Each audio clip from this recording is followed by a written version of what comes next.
Монголыг зөв болгох, мөн эрүүл хас жаргалтай байх, өөрийн цогцон зөвлөгөөийг давж суулгах энэ олон зөвлөгөөр бол энэ тарих.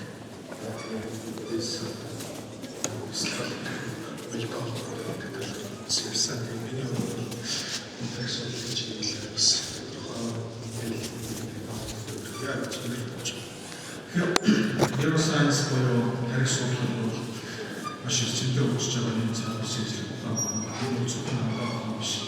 Одоо шашин судлал, математик, химия, компьютер сайенс, физик, математик, химия олон шинжлэх ухааны салбар дээр энэ эрчимтэй өгч байгаа юм салбар шинжлэх ухаан байна. Тийм neuroscience гэдэг энэ цаана ер нь хүн бол эрүүл аз жаргалтай урт наслах гэж байна. Тэгэхээр хүн эрүүл аз жаргалтай урт наслахын бас хамгийн гол зүйл нь хүний уурал тарих, өдөртэй эрүүлэр сэтгэлтэй боддог, стрессийг хамгаалдаг, гадны болон дотоод байгаль орчны нийгмийн олон одоо сорилтууд хүчин зүйлд насан зохицож өдөртөн жолоодж ингэж урт наслах ийм зүйл.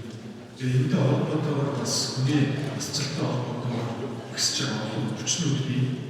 Жишээ нь тархины эдийн сөргөлт хүчнүүд, ялангуяа тархины мэдрэлийг эс буюу нейроны тэмдэгтийг сөргүүлдэг олон хүчнүүдийн удамшлын болон одоо бусад хүчнүүд, жишээ нь Альцгеймер, Паркинсон, таарлалт, чихрийн шинжлэх. Энэ олон хүчнүүдийн эмчлэг арга зам бол бас neuroscience-ийн судалгааны үр дүнтэй бас нэлээд ихс дэвшилтэй юм байна. Тэгэхээр ер нь бол тарих төв мэдрэлийн тогтолцоо, захын мэдрэлийн тогтолцоо гэдэг аливаа мэдээллийг хүн хараа сонсох, бүртгүү мэдрэхгүйгээр хүлээж аваад өөр тарих боловсруулаад за тэгээд энэ мэдрэлийн үйл ажиллагааны ухамсар үйл ажиллагаа, ухамсар ус үйл ажиллагааны хязгаарлалт хариу өгүүлбэл гараад үйлдэл төр бол ухамсартай болон автоматар гаргаж ирэх юм зүйл. Энэ мэдрэлийн үйл ажиллагаа бол хэл яриагаар үйлдэл төрөөр илэрч байгаа юм. Ухамсар бус үйл ажиллагааны хариу үйлдэл жишээ нь одоо юу гэдгийг ийм хотод ажиллах зөвлөгийн зөвлөлтийн тоон нэгтэй амьсгалын тоон, уншилт, захын сэтгэлдэгч байх юм.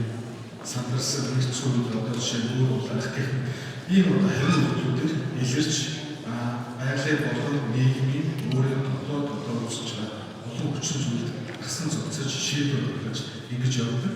Тэгэхээр хүний тархины хөгжил бол маш эрчимтэй хөгжиж явж байдаг.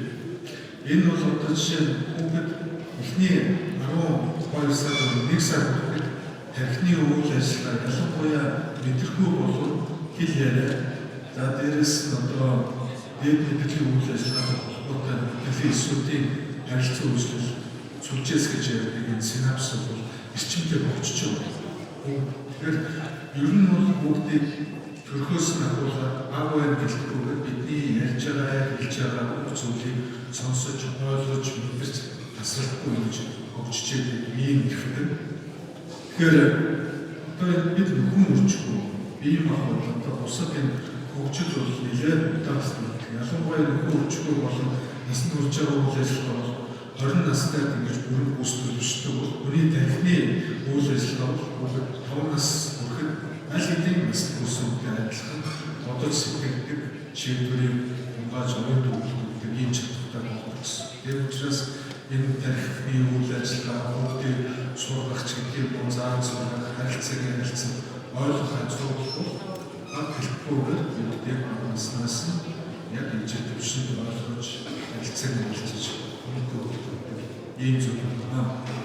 Тэгэхээр 5 нас хүрэхэд бол тархины үйл ажиллагаа ерөнхийдөө өгдөг. Хүний тархины одоо бор цагаан болс гэдэг ялангуяа тархины бор гэдэг. Тэгэхээр хүний духны хэсэг, за париетал буюу чанархай хэсэг, за тэгээд зурхай хэсэг, насны хэсгүүд бол дээд мэдрэлийн үйл ажиллагааны тодорхой хэсгүүдийг үйлдвэрлэж зохион байгуулж, ялангуяа тархины духны хэсэг бол ялангуяа сэтгэл бодох, шийдвэр гаргах зүйлүүдийг илүү төвлөрдөг бол зурхай хэсэг бол одоо илүү үүсгэх тийм ээ. Чанархай хэсэг бол илүү санаа сонсгуулж гэх юм ийм зүйлүүд. Насны хэсэг нь бол одоо хаа болон төвшөр мэдхүү хангаа явж байдаг. За энэ тархины бор газрын үйл ажиллагаа нь байнга болдог уялдаа холбоотой шийдвэр гаргалтын процессыг бий болгохыг удирдах ийм үйл ажиллагааг боловсруулж байна. Тэгэхээр тархины үйл ажиллагаа хамгийн чухал зүйл ямар ойлголтууд байдаг вэ гэхээр нейрогенез буюу мэдрэлийн өсөж хөгжиж ялгараа хөгжих процесс, хоёрдугаарт нь синаптогенез буюу мэдрэлийн эсрэг хоорондоо харилцан үйлчилж мэдээллийг дамжуулж байгаа холбоос үүсэх. Энэ хоёр процессууд тархины хөгжил, үйл ажиллагаанд хамгийн чухал нөлөөтэй байдаг. Тэгэхээр энэ нейрогенезийн процессыг бол ингээд хөгтийн амтан дээр байдгийн маягт 1992 тогтоосон. Тэгээд 1998 онд одоо бид бүгд үүдлээсээ мэддэг болсон. Тархинд ч гэсэн үүдлээс байдаг юм аа. Тэгээд 1998 онд ийцэн. Тэгэхээр энэ тархины үүдлээс нейрогенезийн процессыг тасралтгүй явж байгаа. Та бид нар одоо мэдэн тодорхой одоо гимтэл авдарч байдгийн нууц усаасны дараа тархины үйл ажиллагаа сэргэж байна гэдэг нь энэ нейрогенезийн процесс эрчимтэй явагддаг. Тэгээд ойролцоогоор өчөө хоног тархины одоо үүдлээсээс мэдрэлийн эсрэг үүсэх процесс үргэлжлэдэг. Тэгэхээр энэ үйл ажиллагаанд бол хамгийн хортой нөлөөлөх зүйл бол стресс. Тэгэхээр энэ нийгмийн болон сэтгэл санааны байгуул орчны олон стрессийг даван туулж чадвал хүн эрүүл бүртгэж чаддаг. Энийг даван туулах арга суралцах нь бол тэгэхээр чухал байна. Хэрвээ чадахгүй бол одоо эрт хөшиг одоо тийм эсчээд хүмүүстэй ийм зүйл энийг насан зогсож чаддаг бол хүн эрүүл бүртгэснаа. Тэгэхээр энэ бол биологийн зүйл тогтолтой. Ер нь 20 наснаас хойш ингээд хүний сэтгэл бодох одоо ой тогтоолтын тодорхой чадварууд тэгээд ажиндаа уурч чадсан биологийн төлөвчлөсөн. Гэхдээ энэ уурж байгаа процессыг удаашруулж болдог. Энэ нь бол одоо сэтгэлийн амар хангалттай байдал, таны яриад стрессийг хамгаалах ийм чадварууд бий. Тэр энэ хамгийн чухал зүйл бол ой тогтоол сайжирч, өмнөд сэтгэн бодож байвал тарих зөв төвтэй ажиллаж байгаа. Тархил одоо ихдээ сайн ажиллаж байгаа бол бусад эргэтэн тогтолцоог сайн хөгжүүлэх эрүүл бүртгэлийн үйлс юм.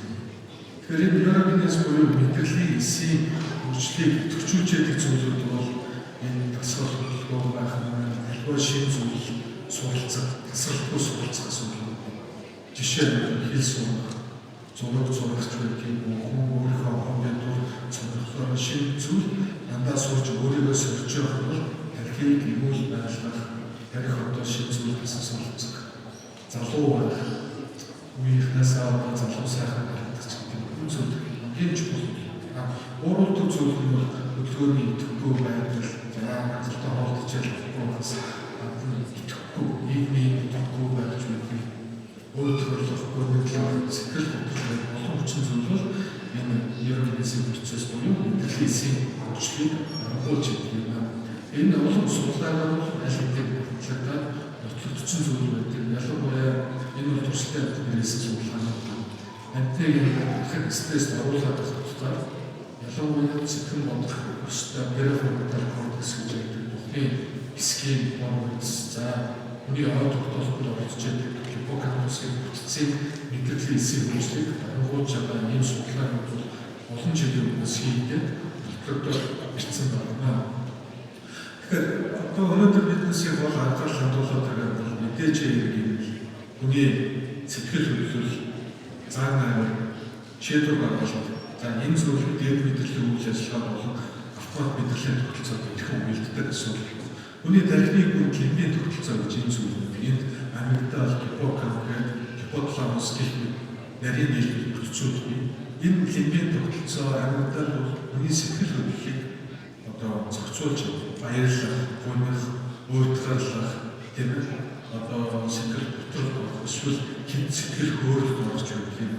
Энэ зүйлүүд маань өөрөө тархины одоо энэ түнд байж байгаас гадна тархины бор гадна за дээрээс нь автомат мэдрэлийн тогтолцоо зөв судас амьсгал одоо тийм ээ хөгжүүлээд олон одоо автомат байдлын хус төсөөлөл зохицуулах үйлс шууд болж тэр учраас баярлалаа өөрөө дахин зөвхөн хэлсээр л одоо судсан хэлж байгаа асуудал энэтэй холбоотой.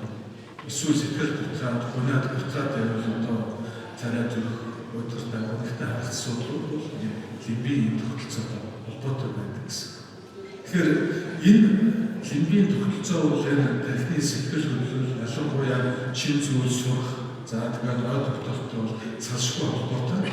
Тэгэхээр энэ утцыг удирдах арга барил, энэнийг удирдах зохион байгуулалт, энэний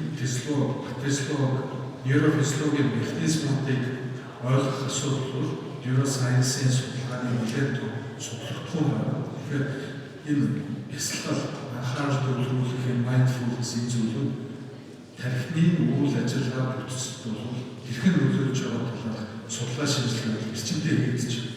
За энэ харагдахгүй бол шиг байна. Энэ 7-8 жилийн өмнө PubMed гэдэг Америкийн үндэсний номын сангийн анхаахын чиглэлээр мэдээллийн сангаас meditation гэдэг 5 жилийн өмнө 5,000 орчим судалгаа байсан. Сая 2025 оны байдлаар зөвхөн meditation гэж яриад 12,000 судалгаа хийгдэж байна. Тэгээд ногооноор тэмдэглэсэн хэсэг бол энэ сард эрчимээр өчж явуулж хүмүүсийн анхаарлыг татж байна. Ялангуяа сүүлийн 10 жил энэ тарих судлал, бясалгал, буддизм, философи үйлдүүлсэн нейрофизиологийн судалгаа эрчимтэй ихсэж 2025 онд 700 ингээл 2024 800-ийн пепер эдийн шинжилгээний манлууд хэвлэгдээд байна. Тэгэхээр энэ үйл ажиллагаанууд яаж байгаа вэ гэхээр бясалгалын асар их олон хэлбэрүүд байдаг. Манай бодлогын олон янзын бясалгал. Энэ бясалгалын үед бясалгал хийж байгаа хүний тархины үйл ажиллагааг functional memory болон бусад үс ажиллагааны агуулгаар судлаад үзэхэд бол та бидний яриад байгаа лимбийн тогтолцоог айцыг агуулгад оролцож байгаа. Амигдалын хэмжээ өөрчлөлт үүсгэх, ой тогтолцоог сайжруулах, гиппокампын хэмжээг нэмэгдүүлэх гэх мэт олон судалгааны үр дүнгууд бодлогдож асаар байна. Тэгэхээр энд functional memory жишээ нь хүний тархины үйл ажиллагааг тулсан. Тархины үйл ажиллагаа ялангуяа дээд мэдрэлийн үйл ажиллагаанд хамгийн оролцдог гэсэн бол тархины бор гадар. Энэ тархины бор гадар жишээ зүгээр энгийн хүмүүс дээдлийн зөв энэ улаанаар хэсгээр илүү идэвхтэй ажиллаж байгаа тархины бор гадар хэсэг. Одоо 26-аас 80 насны усууд хийсэн зүйл. Гэтэл одоо яг медитейшн хийдэг энэ экспертүүд ийм хүмүүстэй энэ тархины бор гадрын үйл ажиллагаа зузаарсан тархины бор гадрын нейромедиас бүтцэн нэмэгдэж идэвхтэй агуулж өөрөөр хэлбэл бясалгал хийгээд байгаа бол тархины үйл ажиллагаа өдөр сайжирдаг юм бол баталсан ийм судалгаанууд болсон байна. Тэгээд дээрээс нь энэ бясалгал хийхээр одоо нойрон сайжирч байгаа. Одоо зөвхөн хүмүүс янз бүрийн бясалгал хийхээр нойрон сайн сэтгэл санаа ууж яваад өөртөө сэтгэл хангалуун байдал нэмэгдэж өөрөөрөө бахархдаг нэмээд ингээд ууж харддаг ч гэх юм цусны даралт буураад байгаа гэдгээ цаана энэ бясалгал хийхээр энэ зүрх судасны үйл ажиллагаа, тархины үйл ажиллагааг зохицуулж яадаг олон даавруудыг төвшин нэмэгдэж багасч байна. Жишээ нь одоо юу гэдгийг мелатонины хэмжээ бол одоо цусны ихсгээр хүн нойрдог. Тэгэхээр бясалгал хийхээр нойргороо даавар шалтгаан бол энэ мелатонины хэмжээг нэмэгдүүлдэг байна. Бясалгал хийхээр өөртөө аж аргалтай байгаа мэдрэмж яагаад үүсээд байгаа вэ гэхээр бясалгал хийхээр серотонин гэдэг даавар аж аргалыг мэдрүүлдэг дааврыг төвшин цуснд ихсээд байдаг. Энэ олон үр дүнгууд бол гарч байгаа. Дээрээс нь ингээд өвчтөе зовлонтой зүрхээр хатгаад байгаа юм шиг ингээд мэдрэгдээд байдаг бол энэ өвдөлтийг ямдаад одоо интерфер гэдэг даавар хэмжиж ихсэдэг зарим судалгаагаар өөрчлөлт. Иймэрхүү үр дүнгууд бол асан олон судалгаа шинжилгээнд бол батлагдаж дутагдж байна. Дээрээс нь одоо жишээлбэл одоо нэлээд улбартай гэдэг байдлаар тэгэхээр судалгаа хийгээд үзэхээр медитейшн гэхээр анхаарал төвлөрөх сайжирч юмд фокуслаж анхаарал төвлөрөх гэдэг нь зөв шийдвэр гаргахад хамгийн чухал. Дээрээс нь медитейшн хийхээр ахлааны үйл ажиллагаа сайжирч өөрөөр бие махбодыг хамгаалдаг ахлын эсвүүд за зарим одоо даавруудын төслийн медиаторуудын төвшин буурах гэдэг юм. Тэгээд ахлаа тогтолцоо сайжирдаг гэх мэт олон үр дүнгууд бол гарч байгаа. За бидний хийсэн судалгаагаар бид зүгээр ингийн хүмүүсээ 3 сар хичээлүүдээр үзэхэд анхаарал одоо сэтгэл түвшин уурч аливаа зүйл ингээд сэтгэл төвшөөд болж байгаа чимшээ болохгүй байгаа чимшээ тэр минь яаж байгаа бол энэ минь яаж байгаа бол магаш яаж хийх юм бэ аливаа нэг асуудал ихэд одоо уулын тэрэндээ одоо сэтгэл төвшөөд байдаг бол асал ихэд энэ одоо сэтгэл төвшөлтийн байдал бол уурж байгаа үг болсон байна. Анхаарал шилжүүлэх чадвар гэж бас их чухал шийдвэр. Аливаа асуудал нөгөө асуудал шилжих чадвар. Энэ бол одоо үндэ ялангуяа шийдвэр гаргах төвшөлт бас их чухал зүйлтэй байдаг. Тэгэхээр энэ анхаарал шилжүүлэх чадвар бол энэ бясалгал хийсний дараа бол тодорхой хэмжээнд бол сайжирч байна. За дээрээс нь бясалгал хийхээр сайн даавуудын өөрчлөлт сайжирч байгаа учраас хурдтай байна. Биеийн багастай юу таралтаа усуу бясалгал биеийн за дээрээс нь одоо юу гэх юм амьсгалын тоо багасч байгаа тодорхой захын цуснд хүчтэй хэмжээ хийж байгаа. Өөрөөр хэлбэл одоо хүчтэй сайн байна гэдэг таны дахиг цусаа хангамж одоо хэдэд хичээлээ сайн хангаж байгаа гэсэн юм. Тэр энэ сүүлийн үеийн судалгаа би одоо энэ сүүлийн судалгаануудаар харж байгаа юм байна. Хүний одоо янз бүрийн бясалгал хийгээд ирэхээр жишээлбэл default mood network буюу хүн аливаа үйл ажиллагаанд одоо итгэхгүй байгаа тайван байж байгаа би ямар байлаа урд нь ямар болсон урд хажуудаа боддог дүгндэг өөрийгөө хэмбэ гэж үнэлцгээдэг энэ network буюу тархины мэдрэлийн сүдийн эсвэл тархины бүхнээс болон чамрахын асуудал хооронд байж энэ network их одоо стресс ордог ажилтдаг болсоо байх энэ network төвчээд ирэхээр өөрийгөө голдох би ч одоо юу ч чадахгүй би бол одоо муу хүн байна гэж эсвэл би юу ч итгэхгүй болчихлоо сэтгэл хөдлөл муу юм боддог ингээл муу юм уулаад боддог энэ үйл ажиллагааг хийж чаддаг цэнхэр өгөхгүйсэн тэгэхээр бясалгал хийгээд ирэхээр энэ network-ийн хэмжээ багасч өөрөөр хэлбэл муу бодлыг дамжуулдаг сигнал уурдаг гэсэн. Дээрээс нь ой тогтоолтыг одоо тэр ягаан хэсэг нь бол анхаарал төвлөлтийг сайжруулж байгаа. Улаан хэсэг нь бол сэтгэл төвшөлт байхгүй. Одоо ингээд аливаа зүйлүүд ингээд амархан хайр сандраад байдаг.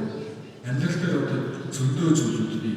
Одоо гэр бүлд нь нэг арай өдөг хүн байхад тэр хүнийг ороод ирэхэд л одоо гэр бүл ингээд айраа сандраад өдөр төгшөөд тэр нөхөр яаж чухал нийчих бол ингээд зовлоод авах зохиод авах гэдэг чинь. Энэтэй холбоотойгоор тэрийг давхар туулахын тулд амьдал гэдэг үтэц энийг одоо сэтгэлийг тайван байлгахыг даваад чинь нэмсэг гэсэн. Тэгэхээр энэ медитейшн хийгээд буюу бясалгал хийгээд гэдэг сэтгэл төвшөлтийг бууруулах гэж байгаа учраас тэр амьдал буюу тэрийг даваад туулах хэсэгтэй хэвийн байдалтай болох жишээ ой тогтоолт хэмжээ нэмэгдэх гэх мэт ийм сайн үр дүнүүд байна. Дээрээс нь одоо бид тархины хоорондын үтц одоо тэр муу бодол оруулж байгаа сэтгэл төвшөлтөөр оруулах тэр network-ийн хэмжээ орондоо багасдаг нь тодорхойлсон. Энэ бол одоо 24 хийгдсэн судалгааны үр дүнүүд байна. Тэгэхээр шинжлэх ухаан хөгжиж байгаа ялангуяа мэдрэлийн томоохон functional environment бусад одоо судалгааны томоохон одоо тохиолдож байгаа холбоотойгоор үр дүнүүд их сайн гарч байгаа. Ямар өөрчлөлт гардаг вэ? Сайн бидний үйл ажиллагааны өөрчлөлт ирсэн. Тархины үтцэд ямар өөрчлөлт гараад байгааг юу гэдэг бясалгал хийхээр хүний одоо шийдвэр гаргаад байгаа тархины тухны хэсгийн орган зузаарч өөрөөр хэлбэл энэ байж байгаа яруу хэмж нэмэгддэг нь батлагдсан. Дээрээс нь тэр сэтгэл нөлөөлөд идэг сэтгэлийн одоо юу гэдэг сөрөг сэтгэл төрүүлээд байгаа нэмэгдэл гэдэг одоо импект тоглолт гэж хэлэх юм уу? Тэр нь уурдаг. За тэгээд тэр сайн юмсан тэр default mood network тэр сөрөг сэтгэл хөдлөл өөрийгөө хитүүлэн үнэлэх, өөрийгөө хитүүлэн одоо муугаар бодох энэ сөрөг сэтгэл хөдлөлийг үүсгэдэг тархины network-ийн хэмжээ бол одоо сүлжээсээ хэмжээ багасч байгаа нь бол тодорхой болсон байна.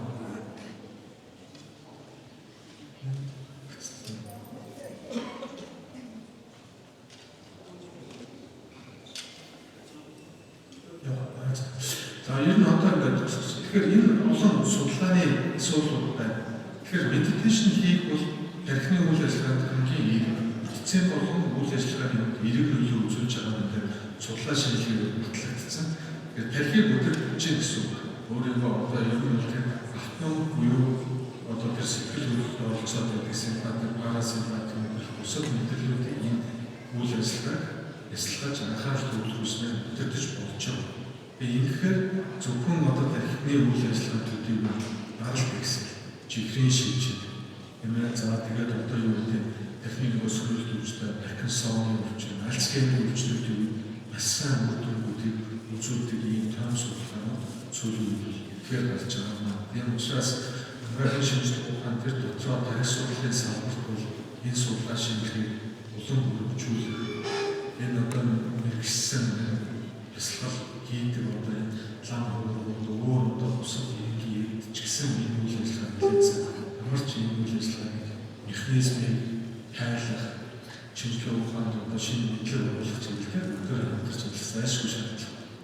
Тэгэхээр энэ сүүлийн слайд энэ хүний тархинд байж байгаа хооллолт болон тархалт энэ зүйлүүд бол сэтгэл хөдлөлтөд хамгийн чухал холбоотой байдаг.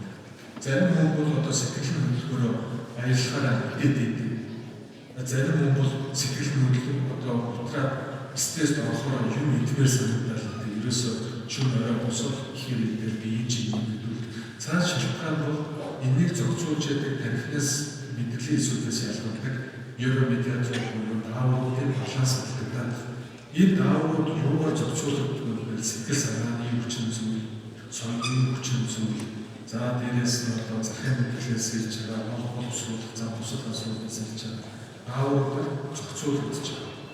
Энэ олон хүчин зүйл бол тархины үйл ажиллагааг зохицуулж яадаг ийм нэг комплекс зүйл. Энийг хамгийн энгийнээр авч туулж тархиа удирдах байгаа хол архины юм бол асар хөдөлгөөн юм байна. Байнгын идэвхтэй байдал хамгийн гол шин зүйл дандаа суралцж байгаа өөрийгөө өөртөө өсөн дэмж тэмүүлэх төр сэтгэл зүй. Дээрээс нь одоо сэтгэлээ энэ эсэлгал хийж энэ одоо хот суралцах юм бол эрүүл урт наслах нь бол тодорхой болж байгаа. Тэгээ энэ одоо бол үйл ажиллагааны хувьд энэ зүйл бүгд тодорхой болсон. Энэний нейрофизиологийн нарийн механизм яг мэдрэлийн систем тохиолдож хэлхний явжээ. Мэдрэлийн хоорондын одоо цахилгааны чилжил хөдөлгөөн, нойрны чилжил хөдөлгөөнүүд ч гэх юм уу, мэдрэлийн сэргүүр гэдэг энэ нарийн нейрофизиологийн судалгаа бол дараагийн шатнд болж байгаа. Тийм учраас өнөөдрийн хуулийг хадгалж байгаа эрдэнэ шинжилгээ судалгаа хэрэгжтэй болж байгаа. Өнөөдрийн хуулийн боловч бол энэ олон талын харилцаа гаргасан нэг салбар болон шинжилгээ хөгжил төвшөлт үүтэй болж байгаа. Энэ болж байгаа гэж хэлж байгаа. Энэ болгоод би өөрөө хараад хэлсэн байна. 2006 онд ч одоо хаан жилийн оюутан багтаа хийжсэн судалгаа баггүй. Өөрөөр хотод тархин дотор чөөх суулгаад тэгээд одоо тодорхой судалгаа шинжилгээ даавууд байдаг хэлхийдүүдийн хэрэгэн судалсан тархины үйл ажиллагааны хэрхэн өөрчлөгдөв амтны зам төрөв биеэр хэрхэн одоо өөрчлөгдөж байгаа гэдэг хэлсэн судалгаа энэ хөр судалгаас бид даавууд шинжилгээ хийж байгаа. Анхаарч үзсэн юм.